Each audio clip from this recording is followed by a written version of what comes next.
ಮಗಳ ಚಿಕಿತ್ಸೆಗೆಂದು ತಾಯಿ ಅದೊಬ್ಬ ಮಹಿಳೆ ಬಳಿ ಸಾಲ ಪಡೆದಿದ್ಲು. ಆದರೆ ಹಣ ಕೊಟ್ಟವಳು ಆ ಬಾಲಕಿ ಮೇಲೆಯೂ ಕಣ್ಣು ಹಾಕಿದ್ಲು. 50,000 ಹಣ ಕೊಟ್ಟು ಬಾಲಕಿಯನ್ನೇ ಬೆಳಗಾವಿಯಲ್ಲಿ ಮಹಿಳೆಯೊಬ್ಬಳಿಗೆ 50,000 ರೂಪಾಯಿ ಸಾಲ ಕೊಟ್ಟು ಆಕೆಯ ಅಪ್ರಾಪ್ತ ಮಗಳನ್ನೇ ಮದುವೆ ಆಗಿರುವುದು ಬೆಳಕಿಗೆ ಬಂದಿದೆ.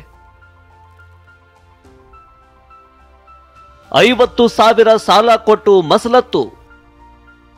ಸಾಲ ಪಡೆದವಳ ಅಪ್ರಾಪ್ತ ಮಗಳನ್ನೇ ಹೊತ್ತೊಯ್ದು ಮದುವೆ. ಬೆಳಗಾವಿ ಜಿಲ್ಲೆ ಶಹಾಪುರದ ಈಕೆ ರೇಖಾ ಡವಳೆ. ಈಕೆ ಬಳಿ ಮಹಿಳೆಯೊಬ್ಬರು ಮಗಳಿಗೆ ಹುಷಾರಿಲ್ಲ ಅಂತ ಚಿನ್ನ ಅಡವಿಟ್ಟು 50,000 ಪಡೆದಿದ್ದಾರೆ. ಕೆಲ ದಿನ ಕಳಿತಿದ್ದಂತೆ ರೇಖಾ ಕೂಡಲೇ ಹಣ ವಾಪಸ್ ಕೊಡು, ಇಲ್ಲ ನನ್ನ ಮಗ ವಿಶಾಲ್ಗೆ ನಿನ್ನ ಮಗಳನ್ನ ಕೊಟ್ಟು ಮದುವೆ ಮಾಡು ಅಂತ ಹೇಳಿದ್ದಾಳೆ. ಮಗಳಿನ್ನು ಚಿಕ್ಕವಳಿದ್ದು ಮದುವೆ ಮಾಡಲ್ಲ ಅಂತ ಮಹಿಳೆ ಹೇಳಿದ್ರು ಕೇಳದೆ ಸೆಪ್ಟೆಂಬರ್ 17ರಂದು ಬಾಲಕಿಯನ್ನ ಆಟೋದಲ್ಲಿ ಬಲವಂತದಿಂದ ಕರೆದೊಯ್ದು ಅಥಣಿಯಲ್ಲಿರುವ ದೇಗುಲದಲ್ಲಿ ವಿವಾಹವಾಗಿದ್ದಾರೆ. ತಿಲಕೋಡಿ ಸ್ಟೇಷನ್ ಅಲ್ಲಿ ಒಂದು ಕೇಸ್ ರಿಜಿಸ್ಟರ್ ಆಗಿದೆ under this POCSO act.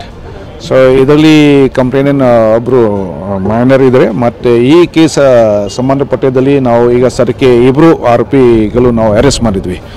FIR ಪ್ರಕಾರ ಇದರಲ್ಲಿ 4 ಆರೋಪಿ ಇದ್ದಾರೆ. ಮದುವೆ ವಿಷಯವನ್ನು ಹೊರಗೆ ಬಾಯಿ ಬಿಡದಂತೆ ಬಾಲಕಿ ಹಾಗೂ ಆಕೆ ತಾಯಿಗೆ ಬೆದರಿಕೆ ಹಾಕಿದ್ದಾರೆ. 4 ತಿಂಗಳು ಬಾಲಕಿಯನ್ನ ಮನೆಯಲ್ಲೇ ಇಟ್ಕೊಂಡಿದ್ರಂತೆ. ಆದರೆ ಕಿರುಕುಳ ತಾಳದೆ ಬಾಲಕಿ ನಿನ್ನೆ ಟಿಳಕವಾಡಿ ಪೊಲೀಸರಿಗೆ ದೂರು ನೀಡಿದ್ದಾಳೆ. ಇದೀಗ ರೇಖಾ ವಿಶಾಲ್ನನ್ನ ಬಂಧಿಸಿ ಜೈಲಿಗಟ್ಟಿದ್ದಾರೆ. ಮತ್ತಿಬ್ಬರಿಗಾಗಿ ಶೋಧ ನಡೆಸುತ್ತಿದ್ದಾರೆ. ಸಹದೇವ್ ಮಾನೆ, TV9 ಬೆಳಗಾವಿ.